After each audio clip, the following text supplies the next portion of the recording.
welcome back to my channel, and let's talk about some moon-ish today. All right, so today is the Waxing Crescent moon in Aries. So we just had the full moon in Aries yesterday, and tonight we will be transitioning to the Waxing Crescent in Taurus. So I wanted to pull some cards like specifically for that moon phase. I have this like really cool moon journal that I printed off of, what was it? I think Etsy. But anyway, I wanted to use the journal to kind of guide the questions for the collective today because I thought it would be really fun. Before we get started with this, I'm just curious, how was your new moon in Aries? How did it go for you? Just a quick little check-in. For me, I got food poisoning, I think, or something. So I think the universe initiated like some type of cleansing action with the new moon. I'm feeling better now. I'm still recovering, but I just am curious because I think it was also some type of lunar portal, and I just want to know if anybody else experienced any kind of weird stuff happening on the new moon. But we're doing better now. We're a little bit tired, but we're here, we're showing up, we're doing a reading. And thank you so much for being here today. Okay, so the first question was, what steps can I take to nurture and grow my intentions from the new moon? So if you haven't already, since the new moon is still upon us, it would be a good idea to take a moment to think about what that intention is. You don't have to write it down if you don't want to, but it will probably just help you for this reading if you have an intention in mind. So for this month of April that is coming up, what is your intention? What do you want to foster and nourish with this lunar cycle? I'm gonna give you like a couple seconds of silence, okay?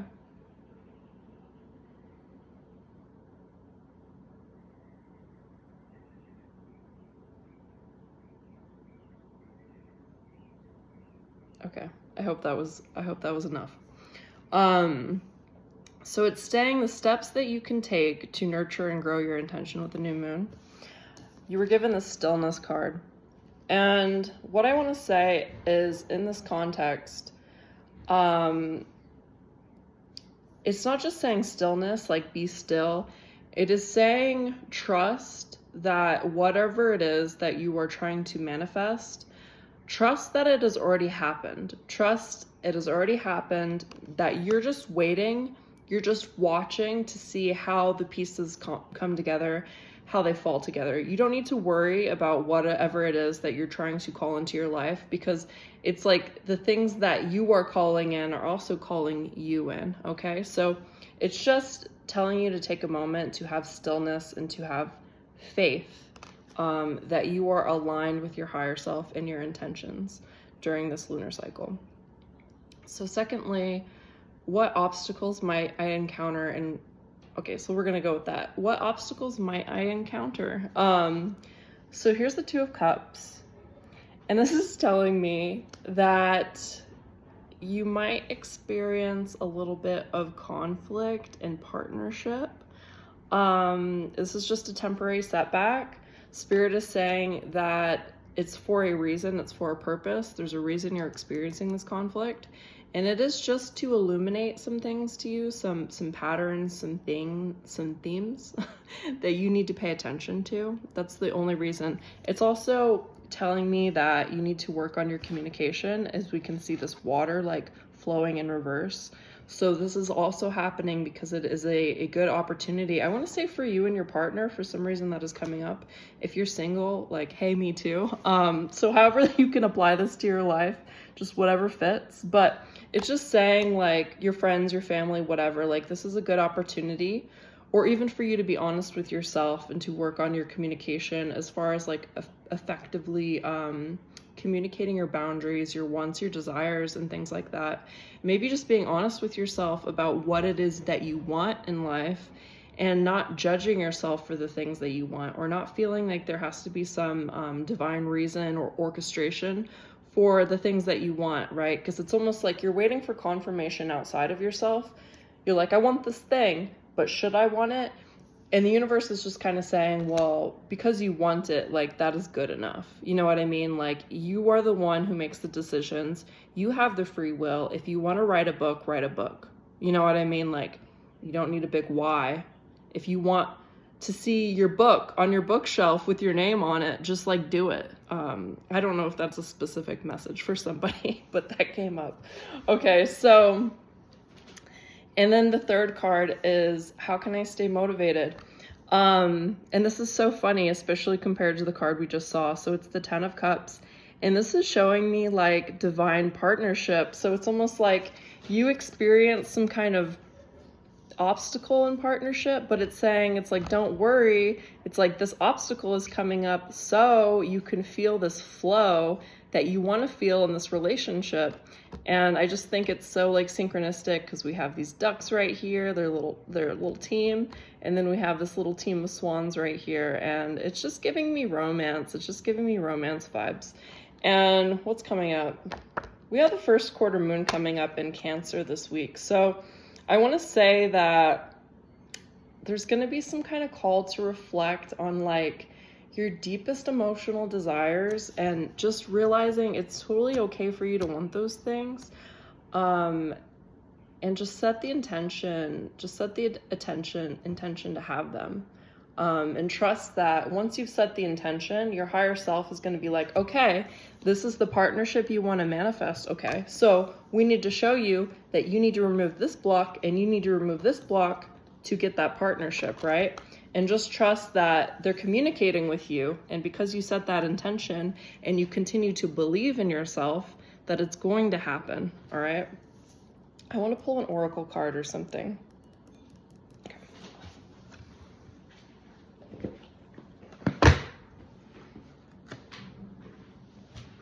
Okay, I hardly ever use this deck anymore, but I'm being drawn to it. So this is the Animal Apothecary.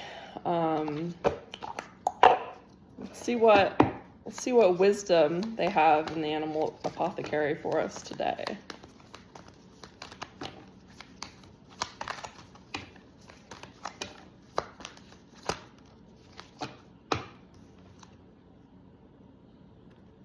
Okay.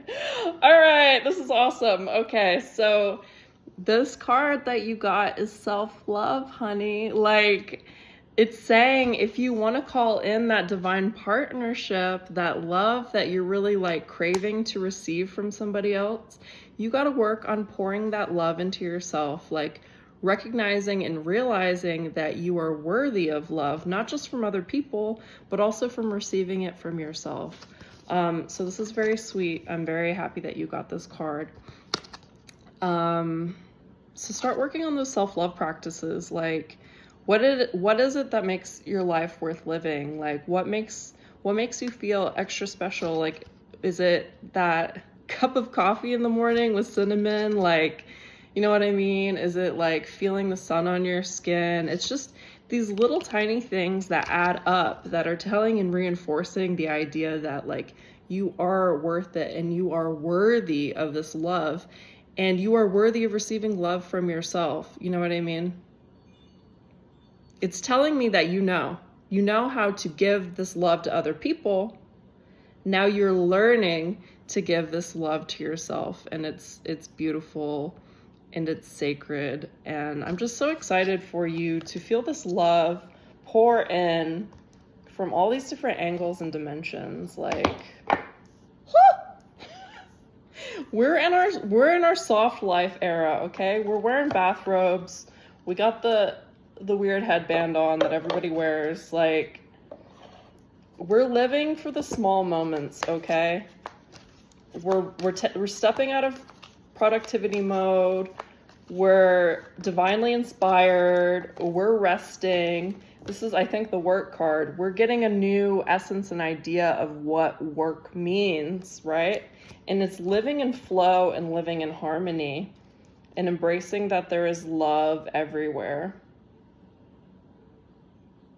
It says your life is about to come together, all of your gifts in both the spiritual and physical plane, utilizing both as a means of earning a living.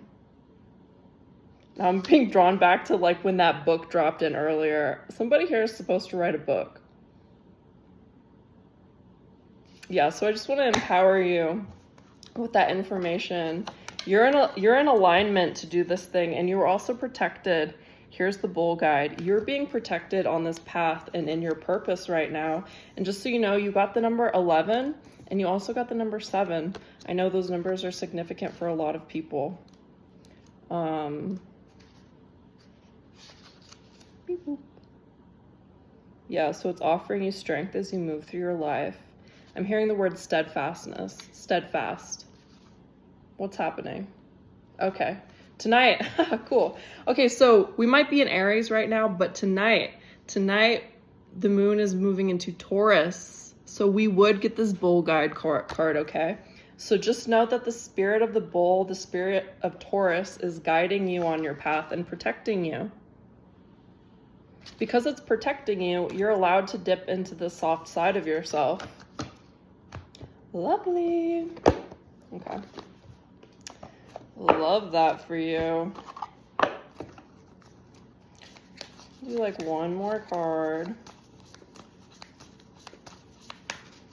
11:11 on the clock right now. We're just manifesting some good vibes at the moment. Perfect. Okay. Oh, the luteal phase. Just got out of the luteal phase. Okay, so number 21, the luteal phase. And right off the bat, I'm going to say this is about looking out for yourself. Realize that you're healing, you're resting, you're nurturing, and you're growing. You are growing where you are planted right now. So if you happen to be a restless person who is used to being in productivity mode, you feel uncomfortable when you're not being productive, Spirit is saying this is a new era. This is a new time in your life. You are allowed to rest. You are allowed to feel comfortable with resting, because what is the point? What is the point of working so hard if you don't allow yourself to rest and enjoy everything it is that you've accomplished? Moment of silence, really. What is the point? So this card says, I clearly see the path in front of me. After ovulation, estrogen dips while progesterone steps forward to take the lead during the luteal phase. With the help of progesterone's calming and analytical influence, this phase is your time for increased discernment. Though this phase is often associated with challenging emotions, there's wisdom within this heightened awareness.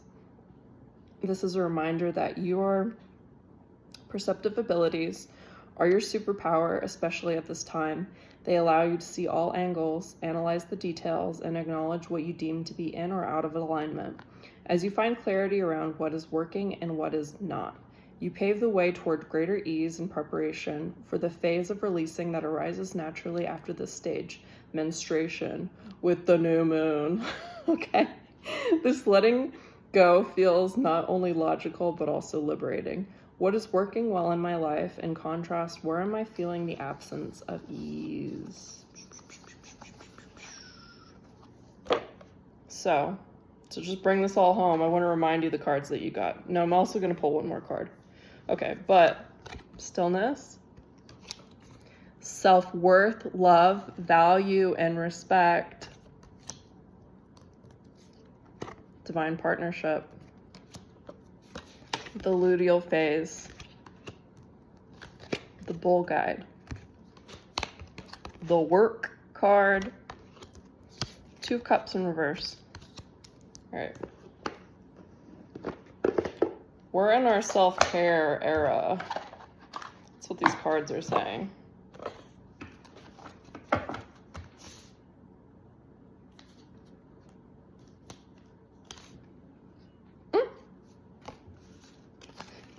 Okay. So you got the prepare card. I really like this card. So yeah, like if you've been frustrated about slowing down or you haven't been allowing yourself to slow down, Spirit is just saying trust. Trust the cycles. Trust that you are preparing for expansion.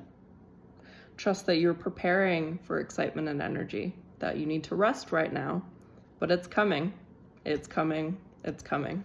And I'm seeing the Wheel of Fortune on the positive side, right? It's coming. And I know people have been saying this for a long time. Probably they have been. It's coming, it's coming, it's coming. It is, but you're taking the necessary steps right now, which feels slow sometimes, but you're taking the necessary steps, okay, to go where you need to go, so that when you get to the place that you dream of going, you're actually able to enjoy that environment.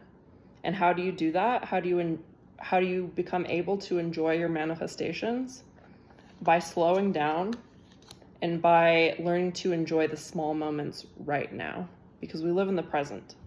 We live in the present. It's great to have dreams and aspirations, but you need to enjoy all those tiny little things, like a cup of herbal tea, your morning coffee, a nourishing meal, a hug from somebody you love, a cuddle with your pet. You know what I mean? Like, we're not just here for the big picture. We're here for all those teeny tiny little things that make you, your everyday experience valuable, and your life worth living. Okay, so I hope you enjoyed your reading for, I'm forgetting already, the Waxing Crescent moon. I'll probably see you tomorrow or the next day or the day after that to give you the reading for the first quarter moon. All right, I love you so much. I hope you have a great week, and I hope this helped you just taking a positive step into your week. Have a great day.